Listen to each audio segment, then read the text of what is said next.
topical discussion, which is entitled The Ukraine Crisis and Its Influence upon Southeast Asia, held at the Faculty of Humanities, Universitas Indonesia. Добрый день, уважаемые дамы и господа. Добро пожаловать на научную дискуссию, то есть кризис на Украине и влияние на Южно-Восточной Азии, которая состоится на биологическом факультете Университете Руси. We would like to give a very warm welcome to our most esteemed guest. From the Russian Embassy, the Honorable His Excellency, Mr. Mikhail Galuzin, along with his official staff.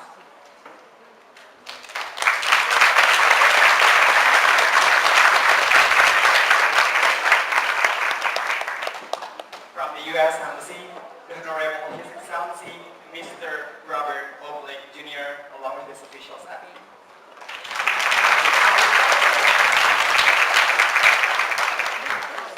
All the speakers at the discussion, All the participants and observers at the discussion, and all honorable guests.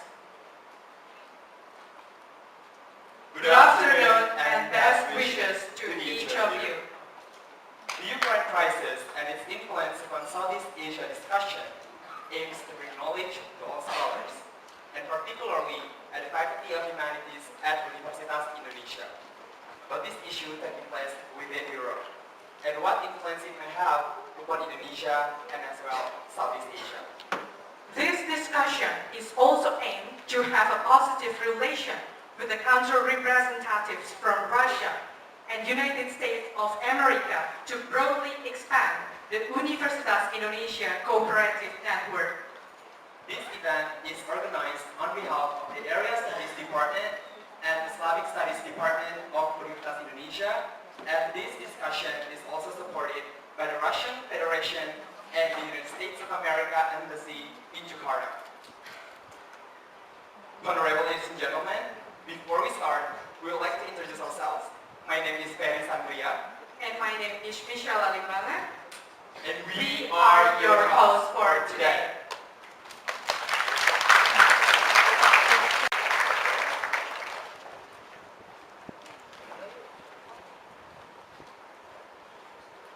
Distinguished Ambassador of the Russian Federation, His Excellency Mr. Mikhail Galuzin.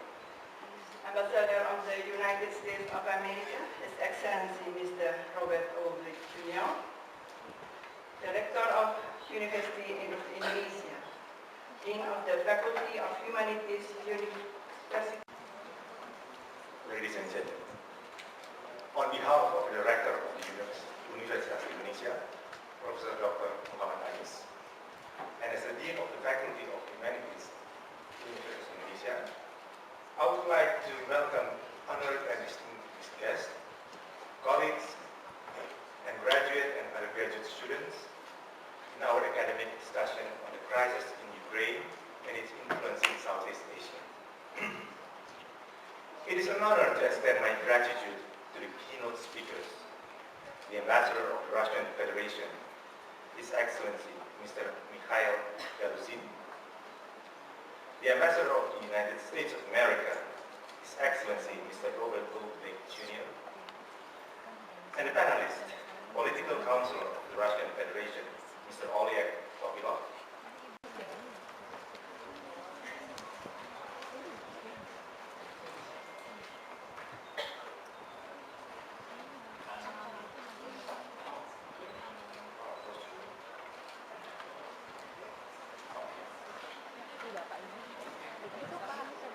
His Excellency Mr. Robert Oleh Jr., the Ambassador of the United States of America to the Republic of Indonesia. And Ms. Redno S. Mamoto, PhD, as the moderator for today's discussion.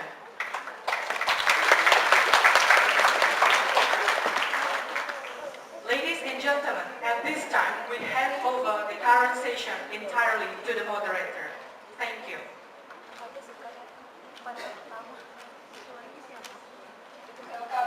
His Excellency Mr. Mikhail Galuzin as the first keynote speaker.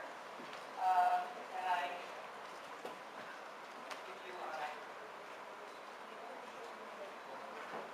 Yeah, and then after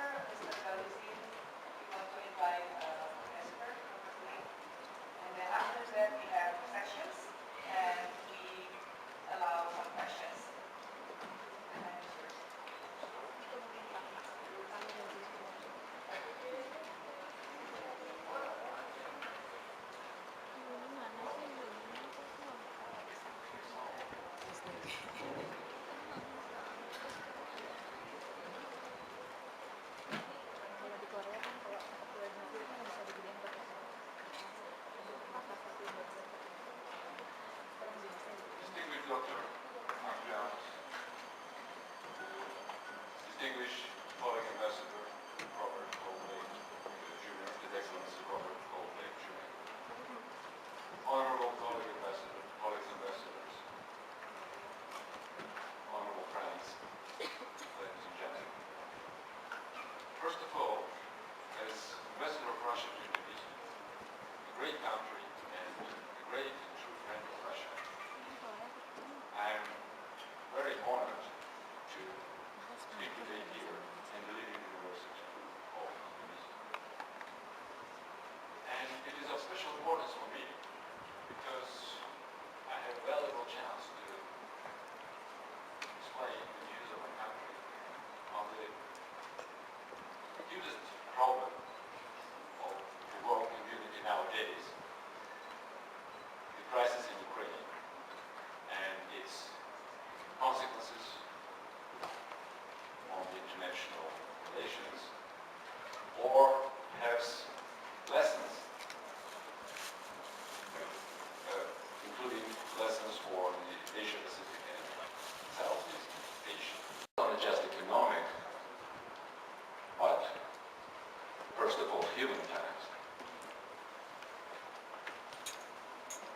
If you ask me what does Ukraine mean for me personally, I will tell you that it means a lot for me, because I have many friends of Ukrainian nationality living in Moscow, in Ukraine, and elsewhere, and I can imagine how hard it is for them to see what is happening now in their home country. I'll never forget my first trip to Ukraine in 1989, when I was relatively young foreign ministry official, and I was together with the Japanese expert delegation in Ukraine. This document is very important because for the first time during 2 months of very profound and pervasive Ukrainian crisis, it has outlined the ways to peacefully settle this crisis by the Ukrainians themselves with active international assistance. The Geneva Statement sends very strong signal to the Ukrainian society, and first of all to those who claim to the current government of Ukraine in Kiev, of the necessity to immediately undertake concrete measures to de-escalate tensions and restore security in the country, restore security of all citizens of Ukraine, and to establish a broad national dialogue within the framework of constitutional process. The Geneva Statement stipulates to refrain from any violence, intimidation, and provocative actions. It condemns all expressions of extremism, racism, and religious intolerance, and led by the United States of America. For example, in the case of Ukraine, the Western interference has been conducted in the form of extending active and undisguised support to the radical extremists and neo-Nazi forces, and obviously instigating these forces to commit an armed coup d'etat in order to overthrow the legitimate government of southern Ukraine. Among the proof of such interference are regular visits of high-ranking officials of the US, the EU, and NATO countries to Kiev, Maidan Square, in late 2013 and 2014, aimed at inciting the protesters to continue their actions, which were apparently directed against the legitimate government of their own country. This interference resulted in an armed unconstitutional coup d'etat committed by the radicals and extremists, the illegal dismissal of the legitimate president of Ukraine, rampage of aggressive nationalism and racism, aimed first of all against the Russian-speaking population of Ukraine, split of the Ukrainian society, and further deepening of serious crisis of the Ukrainian statehood. I would note that in this regard, that in a statement on the 19th of March, Foreign Minister of Indonesia, Mr. Martin Natalegawa, expressed disagreement of the Indonesian government over the unconstitutional manner of changing government in Ukraine. Second, the crisis in Ukraine has highlighted once again very harmful and even destructive nature of the double standards tactics regularly practiced by the West. For example, the strikes carried out in 1999 by the US and NATO countries against Yugoslavia, a sovereign state, and the UN member, without any permission and any resolution of the UN Security Council, are declared conforming to the norms of law and morality, but not as an aggression to separate from Yugoslavia one of its regions, Kosovo. At the same time, position of Russia, whose Black Sea fleet deployed in Crimea, didn't interfere with the Ukrainian domestic crisis, though it had been ready to help the Crimean self-defense forces not to allow bloody Maidan scenario on the Crimea grounds, as it has been planned by the extremists, was in a peremptory manner declared as aggression and interference. Another example, it is well known that the absence of violation of international law in the fact of separation of the region from the sovereign nation. However, when the overwhelming majority of the Crimea in Crimea, about 96 or 7%, without firing a single shot, peacefully, freely and democratically, fully in line with the above-mentioned verdict, voted to separate from Ukraine, to create Ukraine. And not a single word has been said about the disarmament of the nationalist extremist militant gangs, such as Right Sector, which has been acting as a driving force of the February coup d'etat, and which now attempts to calm down, as they say, the southeast of Ukraine being legitimized as so-called National Guard. Thirdly, the events in Ukraine have clearly displayed what may happen if someone ignores the norms of the international and domestic law, and under the influence of momentary interest of certain political forces and governments, as well as external players. Opponents of President Yanukovych have chosen an anti-constitutional and violent way to change the power, rather than start a civilized dialogue and the usage of legal methods to impeach the president, no matter how unpopular or he or his regime might be. And fourthly, the recent tragic events in Ukraine have clearly demonstrated a huge risk of encouraging aggressive nationalism, radicalism, and extremism, flirting with them, ignoring the legitimate interests of all ethnic and religious groups of a country, in this case Ukraine. Having come to power illegitimately with the assistance of the radical nationalists, so-called government in Kiev has readily incorporated them into its system and adopted their ideology and practices. As a result, for example, the current cabinet has several representatives of the so-called Freedom Party, which in 2012 was qualified by the European Parliament as a force which promotes racism, xenophobia and anti-Semitism. It was subsequently recommended to the European parliamentarians to refrain from contacts with such kind of freedom. And lawmakers from this party, at least none of it inside the Ukrainian parliament, now openly go for annihilating Russians, calling them beings. And it is not surprising that one of the first steps of the self-proclaimed authorities in Kiev was an attempt to delegitimize the Russian language, which is spoken by millions of citizens of Ukraine, considering it their native language. Unbelievable, but it is true. Under the current political, economic, and social disaster in Ukraine, it's... Thank you very much, Mr. Ambassador. I would like to One go word on this that I want to say further is fluently. Ukraine The is time is our yours. territory. No.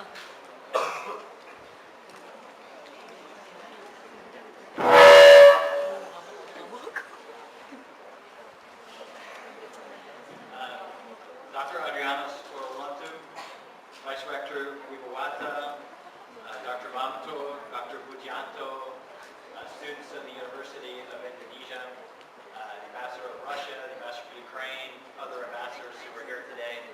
I want to express my very deep thanks to the university for organizing this very interesting debate, and also for including the United States as part of this.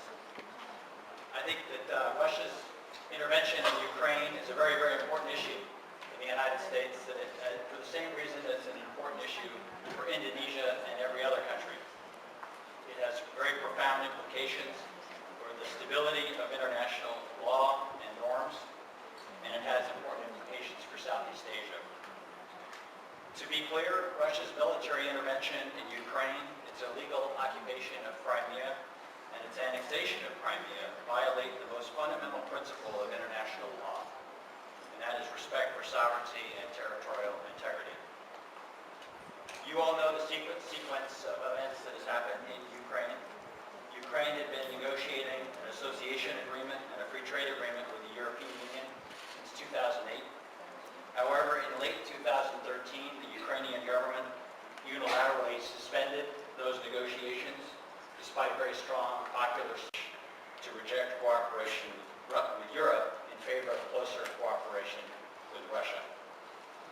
result, thousands of people took to the streets to demonstrate their support for closer cooperation with the European Union.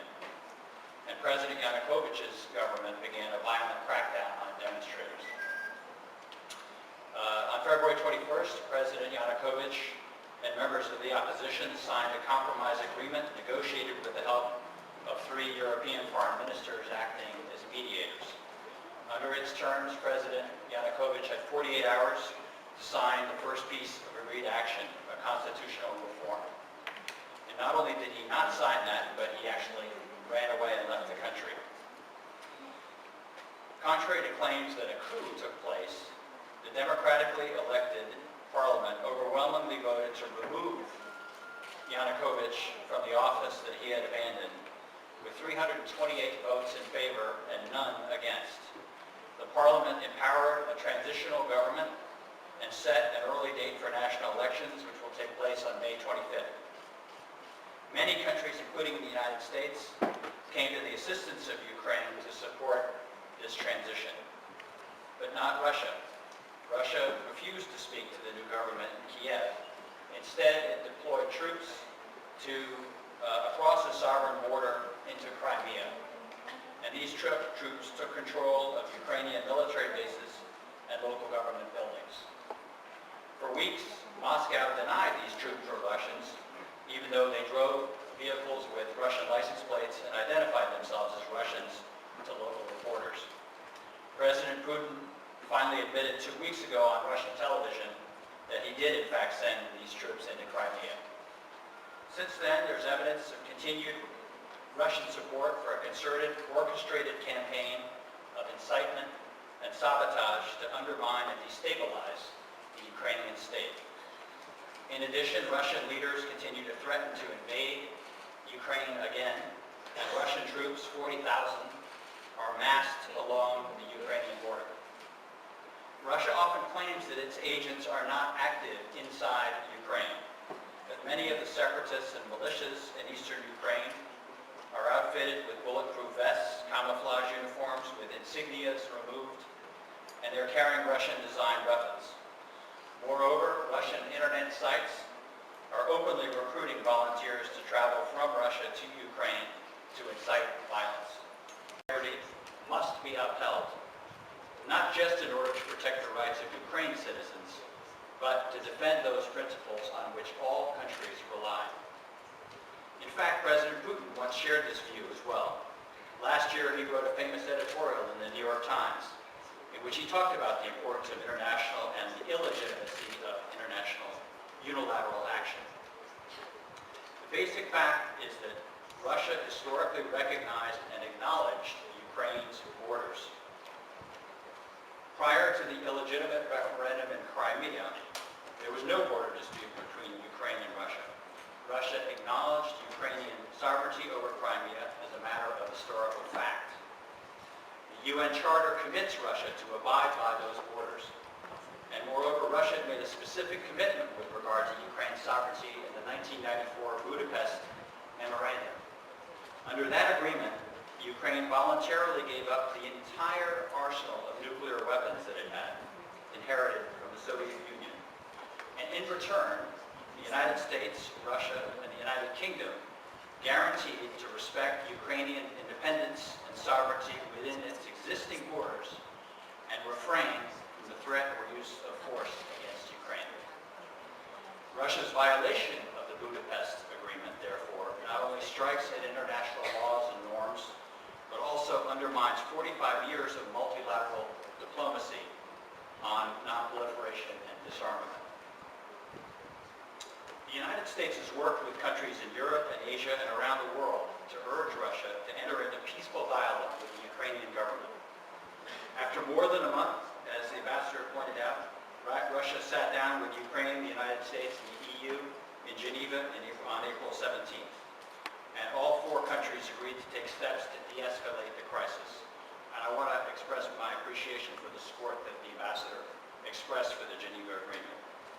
Indeed, Russia agreed to use its influence over the separatist troops in eastern Ukraine to have them stand down, disarm, and leave the buildings that they have seized. Russia also agreed to cooperate with OSCE observers, 7 of whom are still being held hostage in eastern Ukraine with Ukrainian defense ministry officials. The people of Ukraine are still waiting for Russia to follow through on the commitments that it made in Geneva. President Obama said late last week during his visit to Asia, "We have not seen Russia abide by the spirit or the letter of the agreement in Geneva." Specifically, Russia has not followed through to urge separatists and militias in eastern Ukraine to lay down their arms, vacate buildings, and begin a process of dialogue that will lead to de-escalation. Because of that failure, the President convened a conference call with several of his European counterparts over the weekend. And those consultations led to a very strong G7 statement over the weekend that found that Russia was not meeting its commitments under the Geneva Accord, and therefore urged additional targeted sanctions to impose a cost on Russia. Yesterday, the United States announced additional sanctions against Russia, which included travel bans and asset freezes for 7 Russian individuals, freezing the assets of 17 Russian companies. 13 Russian companies will face additional restrictions as the government will cut off the export or re-export of American-made products to them. And these sanctions are having an impact. Russia has experienced a $60 billion capital flight just this year, which exceeds already the outflows that occurred all of last year. The Russian stock market is down almost 15% this year, making it the worst performing among major emerging market economies this year. The Russian ruble has depreciated almost 9% against the dollar since January 1st. Again, the worst performing currency among major emerging markets over the same period. These negative developments led Standard & Poor's to downgrade Russia's credit rating to BBB-, which is just one step above junk grade status. Last but not least, Russia's GDP growth is slowing. The Russian Central Bank recently downgraded its own 2014. Everything we have stood for 40 years as a community of free nations is at risk. And I encourage all of you here at the University of Indonesia, as Indonesia's future leaders, to speak up for Ukraine, for its democracy, its freedom, and its sovereignty. Finally, let me just say that this event would not be complete if we did not also hear the perspective from Ukraine. So I'd like to just say, first of all, how happy we are that Ambassador Mikhail is here.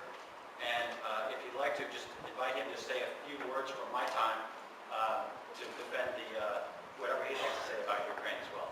So again, thank you so much for the opportunity to participate.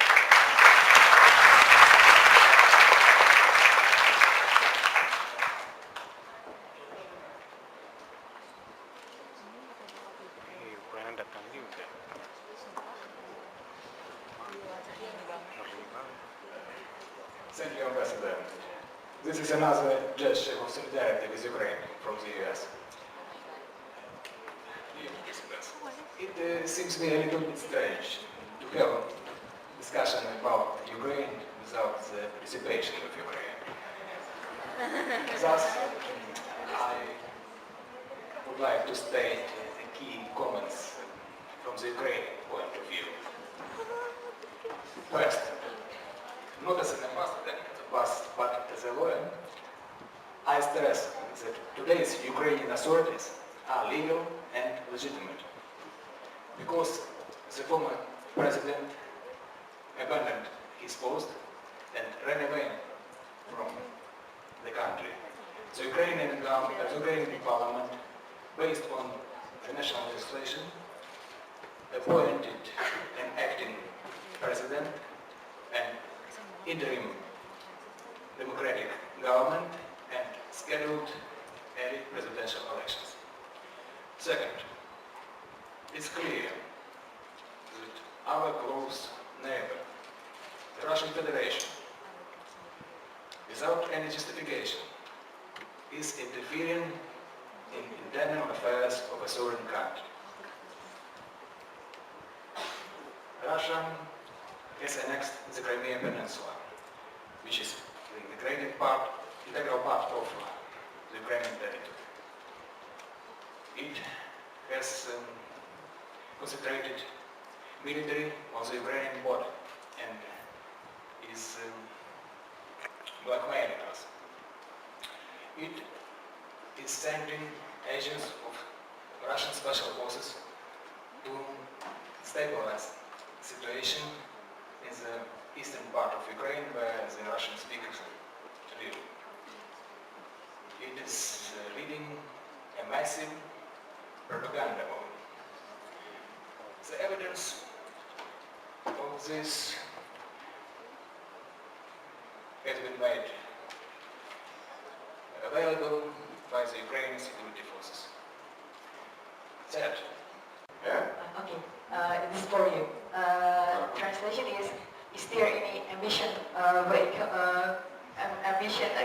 economic ambition for the participant from Russia? In Krisis Ukraine. Thank you. Sorry. Good afternoon, ladies and gentlemen. Thank you so much for the chance to give a question. And first, with all due respect to the Honorable, to Mr. Mikhail Galuzin, and also Mr. Robert Lake.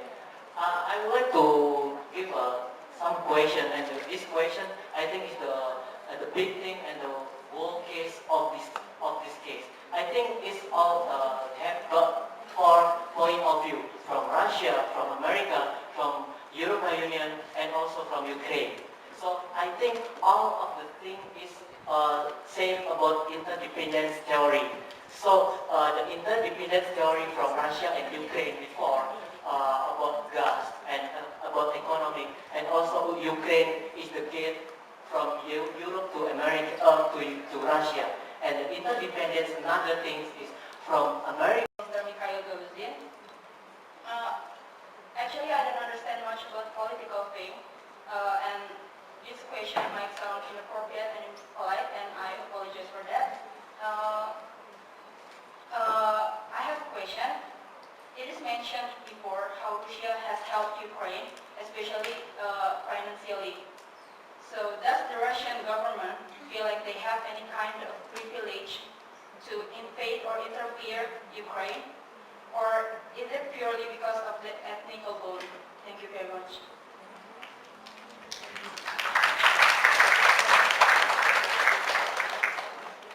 First question, answer. I mentioned about Russia and Ukraine are linked with numerous ties, numerous connections, and one of them is economy, which is quite interdependent. You know that for many years, Russian economy and Ukrainian economy were a part of a bigger economic mechanism of the former Soviet Union. That means that we really have a shared economy. And it's not only about gas supply from Russia to Ukraine and via Ukraine to the Western Europe, but it's also about industries, it's also about joint technological and scientific development, for example, in the sphere of civil and aviation. It's also about our cooperation in the defense industries. There are no intention on the Russian side to cut these ties artificially. If you use the word ambitions in your question, I can tell you that we have big ambitions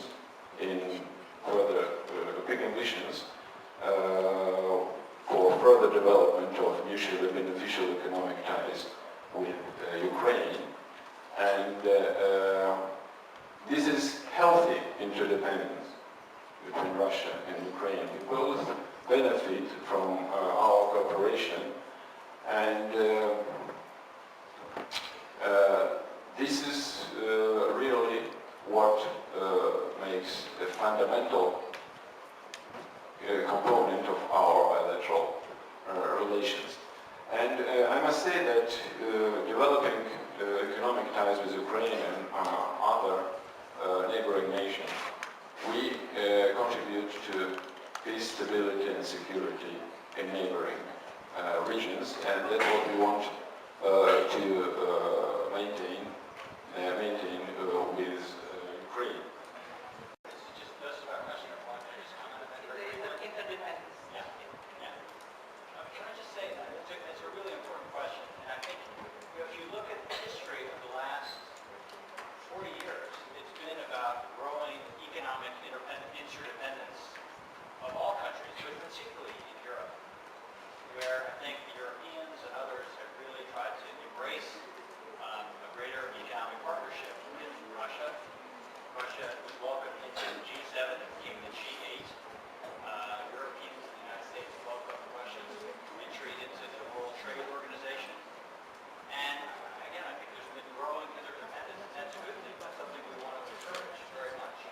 But it also presupposes a respect for international law and international norms.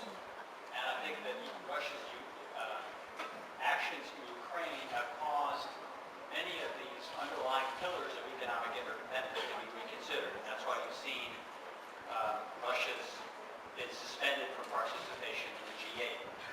And you've seen some of the economic actions that I talked about. But, again, I want to stress that we're at a kind of critical inflection point now, and Russia still faces an important choice. And it's possible to go back and de-escalate, as the Russian ambassador said, and that's certainly what everybody hopes for, because economic interdependence is in everyone's interest, and we all want to see that progress that we have seen continue. Galuzin, your third question is about the legitimation of invasion. Well, first of all, let's clarify the terms we use. There was no Russian invasion or intervention or interference in the Crimea and Ukraine as a whole. If you mean the steady readiness of Russian Black Sea Fleet on advanced alert during the crisis in Ukraine, it is not an invasion, it is just an alert. And what happened in Ukraine, if you listen to me properly, is that the internal crisis in Ukraine unfortunately resulted in an unconstitutional coup d'etat, in an unconstitutional change of power in a sovereign state with the interference of foreign countries.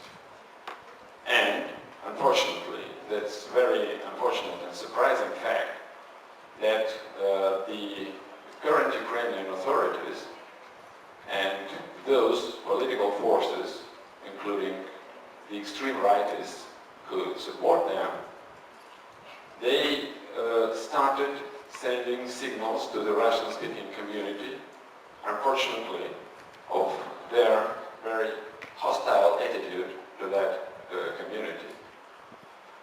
And this is why the population of Crimea voted for reunification with Russia.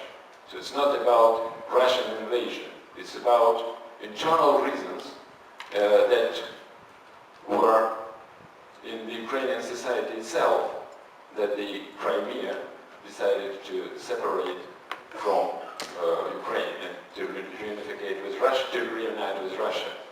And this is really the reason, I mean the internal reasons of Ukraine, the responsible policy of present-day authorities of Ukraine that triggered the mass protests in the south and in the eastern and the southeastern part of Ukraine, where the Russian-speaking population is protesting against violation of their rights and against really mass crackdown with the use of 11,000 of troops, 160 tanks, etc., etc., in violation of the Ukrainian constitution, which, as far as I understand, prohibits use of army against people.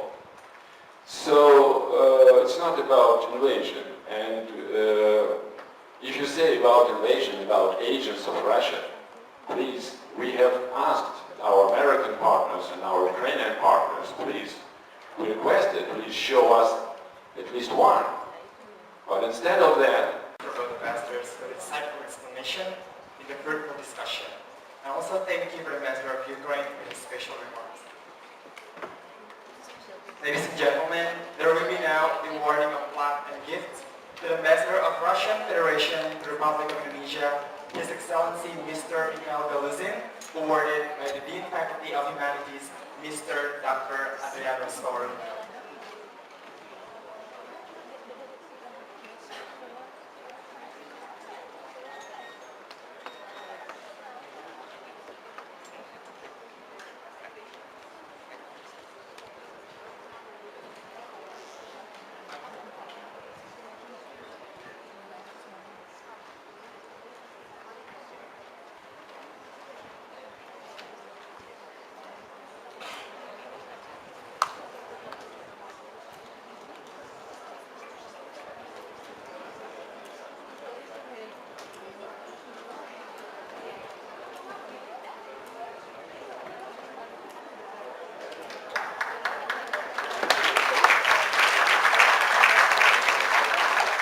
Second of all, the awarding of plaque and gifts to the Ambassador of the United States of America, the Republic of Indonesia, Mr. Robert Oblake Jr., also awarded by the Dean of Faculty of Humanities, Mr. Adriano Story.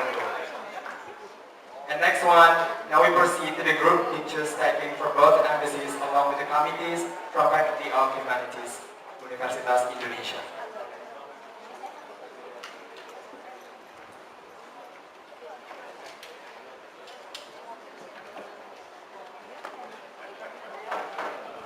There will be another gift from Faculty of Humanities awarded by Mrs. Irmayanti Meliono to the Ambassador of Russian Federation and as well to the Ambassador of the United States of America.